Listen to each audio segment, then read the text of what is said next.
மூன்றாவதாக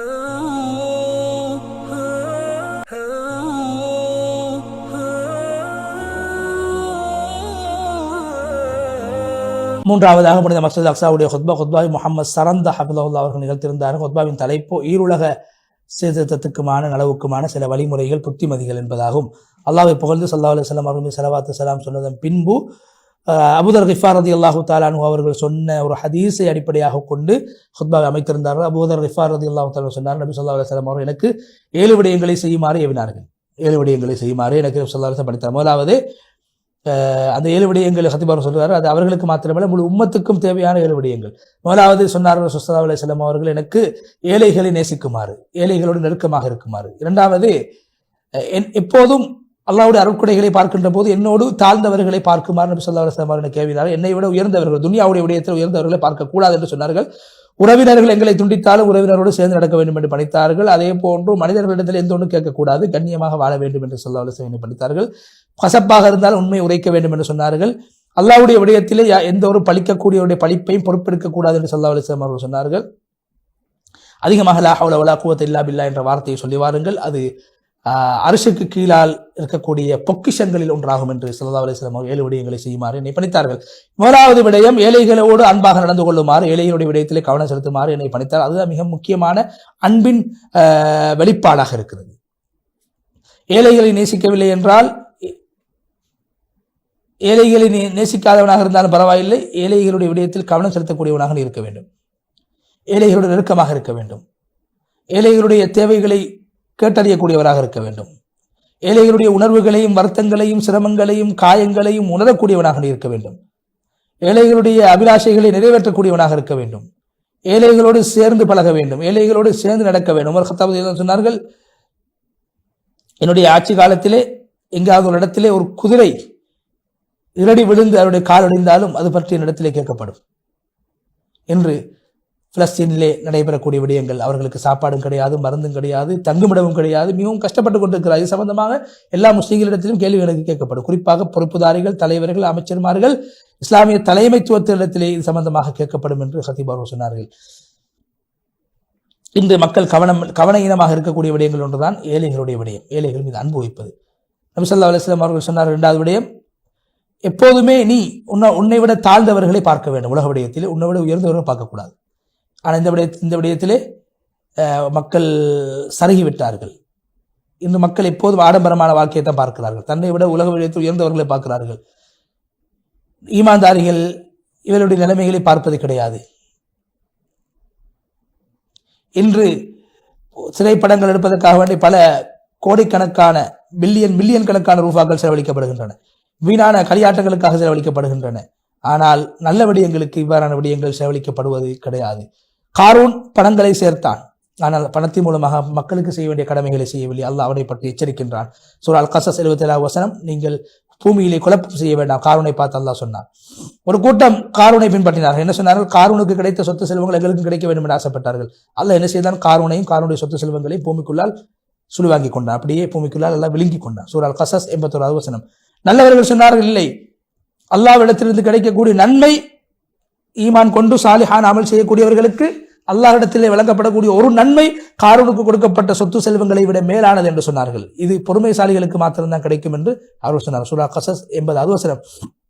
3வது உபதேசம், நபி ஸல்லல்லாஹு அலைஹி வஸல்லம் சொன்னார்கள், நான் உறவினர்களோடு சேர்ந்து நடக்க வேண்டும், அவர்கள் துண்டித்தாலும் பரவாயில்லை. இந்த மஸ்ஜித் அக்ஸா என்பது முஸ்லிம்களுடைய ஒரு உறவை போன்று மாறிவிட்டது.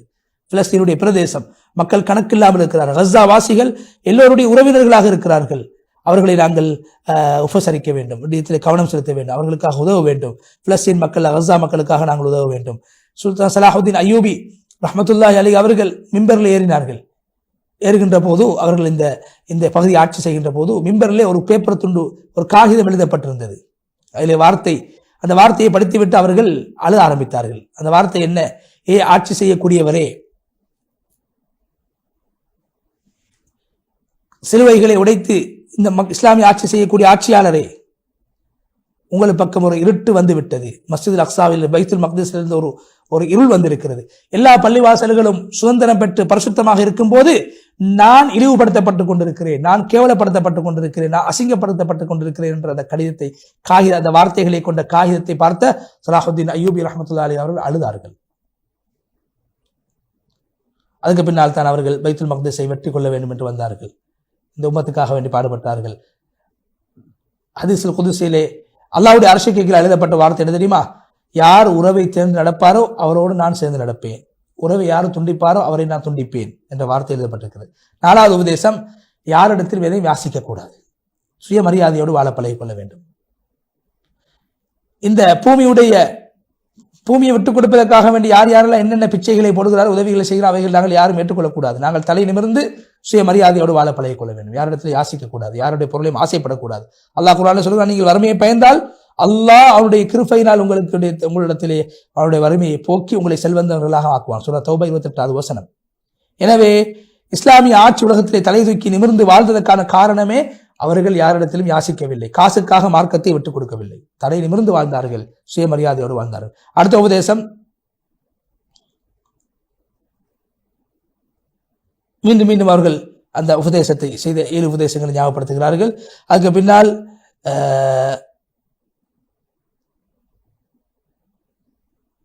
முஹம்மது ஸல்லல்லாஹு அலைஹி வஸல்லம் அவருடைய வாழ்க்கை யாரெல்லாம் படிப்பார்களோ, நபி ஸல்லல்லாஹு அலைஹி வஸல்லம் உலகத்தில் நடமாடக்கூடிய ஒரு குர்ஆனாக, அல்லாஹ்வுடைய விடயத்தில் யாருக்கும் அஞ்சாதவர்களாக இருந்திருக்கிறார்கள். அந்த அடிப்படையில் தான் சஅத் இப்னு முஆத் ரலியல்லாஹு முக்கியமான ஒரு சஹாபி, அன்சாரி சஹாபி. இவங்க மக்காவுக்கு முன்னால, மக்காவுடைய வெற்றிக்கு முன்னால மக்காவுக்கு வந்து அபூஜஹலை பார்த்து சொன்னாங்க, அபூஜஹலே, நான் உன்னுடைய மார்க்கத்தை ஏற்றுக்கொள்ள மாட்டேன், நான் இஸ்லாத்தில் தான் நிரந்தரமாக இருப்பேன், நீ என்னை தவாஃப் செய்வதற்கு தடுத்தால் உன்னுடைய கூட்டத்துக்கு மதீனாவுக்கு வந்து வியாபாரம் செய்ய நான் விட மாட்டேன் என்று தைரியமாக சஅத் இப்னு முஆத் ரலியல்லாஹு அன்ஹு அபூஜஹலை பார்த்து சொன்னார்கள். நல்ல விடயத்தில், அல்லாஹ்வுடைய மார்க்கம் சம்பந்தப்பட்ட விடயத்திலே யாருக்கும் அவர்கள் அஞ்சாதவர்களாக இருந்தார்கள். அல்லாஹ் அவருடைய மரணத்துக்கு பின்னால் அரிசியை அல்லாஹ் நடுங்க வைத்தான். எங்களுடைய இந்த காலத்தில் இது போன்ற சஅத் இப்னு முஆதை போன்றவர்கள் இருந்தால் முஸ்லிம்கள் நிச்சயமாக வெற்றி அடைவார்கள், தலை நிமிர்ந்து வாழ்வார்கள். கஸாவாசிகளே, நீங்கள் தனிமையில் ஆக்கப்பட்டு விட்டீர்கள், பயப்பட வேண்டாம். அல்லாஹ்வுடைய விடயத்தில் அல்லாஹ்வை தவிர வேறு யாரை நீங்கள் பயப்பட வேண்டாம். பழிக்கக்கூடியவருடைய பழிப்பை நீங்கள் பொறுப்பெடுக்க வேண்டாம். நீங்கள் பலகீனமானவர்களாக ஆக்கப்பட்டிருக்கிறீர்கள், நீங்கள் பலகீனம் அடைந்து விட வேண்டாம். உங்களை விட்டு முஸ்லீம்கள் திசை திரும்பி விட்டார்கள், உங்களை கணக்கெடுக்காமல் இருக்கிறார்கள், அதை நீங்கள் பொறுப்பெடுக்க வேண்டாம், பொறுமையாக இருங்கள். ஏன் உங்களுக்கு யார் உதவி செய்யாமல் இருக்கிறார்களோ அவர்கள் தான் அநியாயக்காரர்கள். அல்லாஹ் குர்ஆனில் சொல்கிறான், இன்னல் இன்சான லஸலூமுன் கஃபார், மனிதன் அநியாயம் செய்யக்கூடியவனாகவும் நன்றி கட்டவனாகவும் இருக்கிறார். சூரா இப்ராஹிம் 34வது வசனம். நபி ஸல்லல்லாஹு அலைஹி வஸல்லம் அந்த உபதேசத்தில் இறுதியாக நபி ஸல்லல்லாஹு அலைஹி வஸல்லம் சொன்ன வார்த்தை, லா ஹவ்ல வலா குவத்த இல்லா பில்லாஹ் என்ற வார்த்தை அதிகமாக சொல்லுங்கள், அது அரசுக்கு கீழால் வைக்கப்பட்டிருக்கக்கூடிய பொக்கிஷங்களில் ஒன்றாகும் என்று ஸல்லல்லாஹு அலைஹி வஸல்லம் சொன்னார். எனவே லா ஹவ்ல வலா குவத்த என்ற வார்த்தையை நீங்கள் ஓதி வாருங்கள். சுப்ஹானல்லாஹ், அல்லாஹ் தான் எங்களுக்கு நல்ல விடயங்களை செய்வதற்கும் பாவங்களை விட்டு தவிர்த்து கொள்வதற்கும் சக்தி தரக்கூடியவன் அல்லாஹ் தான் என்ற அந்த அழகிய வார்த்தையை சொல்லி வாருங்கள். அதனுடைய பிரதிபலிப்பு வாழ்க்கையிலே உண்டாகும்.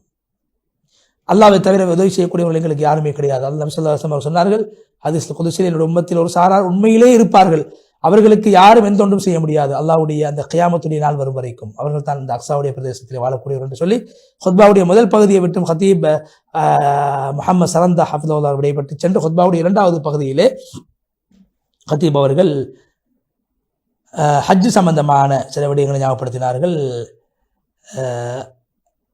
இந்த இஸ்ரா மிஅராஜுடைய பூமி பல சவால்களுக்கு முகம் கொடுத்து வருகின்றன.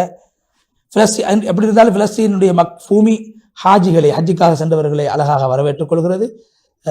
அல்லாஹ்வுடைய விருந்தாளிகள் அந்த பரிசுத்தமான இடத்திலிருந்து வந்திருக்கிறார்கள். ஹஜ்ஜை நிறைவேற்றிவிட்டு தவாஃப் செய்துவிட்டு கூட்டம் கூட்டமாக வந்து கொண்டிருக்கிறார்கள். ஆனால் அவர்கள் வருகின்ற போது அவருடைய பாவங்கள் அனைத்து மன்னிக்கப்பட்டு அன்று பிறந்த குழந்தைகளை போன்று பாவங்கள் மன்னிக்கப்பட்டவர்களாக வருகிறார்கள். அதே போன்று சிரமங்களை சுமந்தவர்களாக வருகிறார்கள். அதே நேரத்திலே இந்த அக்ஸா பைத்துல் மக்திஸுடைய பொறுப்பும் அவர்களுக்கு இருக்கிறது. எங்களுடைய இந்த புனித ஸ்தலங்களை பாதுகாப்பதற்கு அவர்கள் முன் வர வேண்டும். ஏனைய கஸா மக்களுடைய உணர்வுகளை மதிக்கக்கூடியவர்களாக இருக்க வேண்டும். இப்படி இருந்து இவ்வளவு பிரச்சனைகளுக்கு மத்தியிலும் எங்கள் ஊர் மக்கள் இவ்வாறான ஹாஜிகளை அழகாக வரவேற்கிறார்கள். ஹாஜிகளை நீங்கள் சந்திக்கின்ற போது அவர்களிடத்தில் துஆவை வேண்டிக் கொள்ளுங்கள், இஸ்திக்ஃபாரை வேண்டிக் கொள்ளுங்கள். நபி ஸல்லல்லாஹு அலைஹி வஸல்லம் துஆ செய்தார்கள், யா அல்லாஹ் ஹாஜியை மன்னித்து விடு, அந்த ஹாஜி யாருக்காக எல்லாம் இஸ்திக்ஃபார் செய்தாரோ அவர்களே மன்னித்து விடு நபி ஸல்லல்லாஹு அலைஹி வஸல்லம் துஆ செய்திருக்கிறார்கள். இப்ராஹிம் அலைஹிஸ்ஸலாத்து வஸலாம் அவருடைய அழைப்பு, அல்லாஹ் அவர்களை பார்த்து சொன்னால், நீங்கள் மக்களுக்கு ஹஜ்ஜுக்காக அழைப்பு விடுங்கள், மக்கள் வாகனத்திலும் நடந்தும் மூளை முடுக்குகளிலிருந்தும் வருவார்கள். சூரா அல் ஹஜ் 27வது வசனம். எனவே ஒரு ஹாஜி அல்லாஹ்வுடைய அழைப்பை ஏற்று சென்றிருக்கிறார், அங்கு சென்று தொழுதார்கள். அதே நேரத்தில் இஸ்ராவுடைய இந்த பூமிக்கும் நீங்கள் வர வேண்டும், இங்கும் வந்து தொழ வேண்டும். மஸ்ஜித் அக்ஸா இது எங்களுடைய அமானிதம் என்பதை உணர வேண்டும். நபி ஸல்லல்லாஹு அலைஹி வஸல்லம் சொன்னார், யார் தன்னுடைய வீட்டில் உதவி செய்துவிட்டு ஒரு தொழுகையை தொழுவதற்காக வேண்டிய இந்த பள்ளிவாசலுக்கு வருவாரோ அவருக்கு ஒரு ஹாஜுடைய நன்மை கிடைக்கும். யார் ஒரு துஹா தொழுவதற்காக இந்த பள்ளிவாசலுக்கு வருவார் அவருக்கு உம்ரா செய்தவுடைய நன்மை கிடைக்கும் என்று இந்த பள்ளிவாசல் நபி ஸல்லல்லாஹு அலைஹி வஸல்லம் சொல்லியிருக்கிறார். எனவே மக்கா மதீனாவுடைய பள்ளிவாசல்களை ஹயாத்தாக்கியதை போன்று மஸ்ஜித் அக்ஸாவையும் ஹயாத்தாக்குவதற்கு நீங்கள் வர வேண்டும். அதே போன்று இறுதியாக எங்களுடைய நாட்டிலே உயர்தர பாடசாலைகளிலே பரீட்சை நடைபெற்றுக் கொண்டிருக்கிறது. அந்த பரீட்சையிலே என்னுடைய அனைத்து மாணவர்களும் மாணவிகளும் சித்தி அடைய வேண்டும். அல்லாஹ் அவர்களுக்கு இலகுவாக அந்த பரீட்சைகளை அமைத்துக் கொடுக்க வேண்டும் என்று துவா செய்து, முஸ்லீம்களுக்கு நின்று துவா செய்து ஹதீப் முஹம்மது சரந்த ஹஃபிதஹுல்லாஹ் அவர்கள் முழுமையாக மஸ்ஜித் அக்ஸாவுடைய குத்பா விட்டு விடைபெற்று சென்றார்கள். அந்த அடிப்படை இன்றைய தினத்திலே 3 புனித ஸ்தலங்களுடைய குத்பாக்களும், முதலாவது மஸ்ஜிதுல் ஹராம் மக்கா முக்கர்ரமாவுடைய குத்பா, ஹாஜிகள் ஹஜ்ஜுக்கு பின்னால் எவ்வாறு நடந்து கொள்ள வேண்டும் என்றும், இரண்டாவது குத்பா திக்ர், ஹாஜிகள் அதிகமாக அல்லாஹ்வை திக்ர் செய்திருக்கிறார்கள். ஹஜ்ஜுடைய மாதத்திலே முஸ்லிம்களாகிய நாமும் அல்லாஹ்வை அதிகமாக திக்ர் செய்திருக்கிறோம். என்னுடைய வாழ்க்கையில் திக்ருடைய வாழ்க்கை உண்டாக வேண்டும். அல்லாஹ்வை நாவினாலும் உடம்பாலும் உள்ளத்தாலும் அல்லாஹ்வை நினைக்கக்கூடியவர்களாக, நினைத்து வாழக்கூடியவர்களாக நாங்கள் பழகிக்கொள்ள வேண்டும். அப்போது நிம்மதியான சந்தோஷமான வாழ்க்கை கிடைக்கும் என்பதை ஞாபகப்படுத்தினார்கள். 3வது ஹுத்பாவிலே நபி ஸல்லல்லாஹு அலைஹி வஸல்லம் அவர்கள் செய்த 7 உபதேசங்களை வைத்து நவீன பிலஸ்தீனுடைய பிரச்சனைகளை முன்வைத்து ஹதீப் அவர்கள் அழகாக முன்வைத்தார். எனவே அல்லாஹு தஆலா இந்த 3 ஹுத்பாக்களின் மூலமாக படிப்பினைகளை பெற்று வாழ்க்கையில் மாற்றத்தை உண்டு பண்ணி அல்லாஹ்வை நினைத்து வாழக்கூடியவர்களாக, அல்லாஹ்வுக்கு நன்றி உள்ளவர்களாக வாழக்கூடியவர்களாக அல்லாஹ் நம் அனைவரையும் ஆக்கியறல வேண்டும் என்று துவா செய்து, ஒரு நேரமாக நிகழ்ச்சியை பார்த்துக் கொண்டிருக்கக்கூடிய உங்களுக்கு அல்லாஹ் தஆலா அருள்பாலிக்க வேண்டும். இந்த நிகழ்ச்சிகளை மற்றவர்களுக்கு சமூக வலைதளங்களின் ஊடாக பரப்பக்கூடிய உங்களையும் அல்லாஹ் கபூல் செய்து கொள்ள வேண்டும், ரஹ்மத் செய்ய வேண்டும், அருள்பாலிக்க வேண்டும் என்று துவா செய்து, நிகழ்ச்சி தயாரிப்பாளர் சகோதரர் ரிஸ்வான் அவர்களுக்கும் தொழில்நுட்ப உதவியாளர் சகோதரர் ஷர்ஃபான் அஹமது அவர்களுக்கும் நன்றிகளை தெரிவித்து, நேர்களாகிய உங்களுக்கும் நன்றிகளை தெரிவித்து, இன்னும் ஒரு மனாபில் உஸ்தான் நிகழ்ச்சியோடாக உங்கள் அனைவரையும் மீண்டும் சந்திக்கும் வரை விடைபெற்றுச் செல்கிறோம். வாஹிரு தஅவானா அல்ஹம்துலில்லாஹி ரப்பில் ஆலமீன். வஸ்ஸலாமு அலைக்கும் வரஹ்மத்துல்லாஹி வபரகாத்துஹு.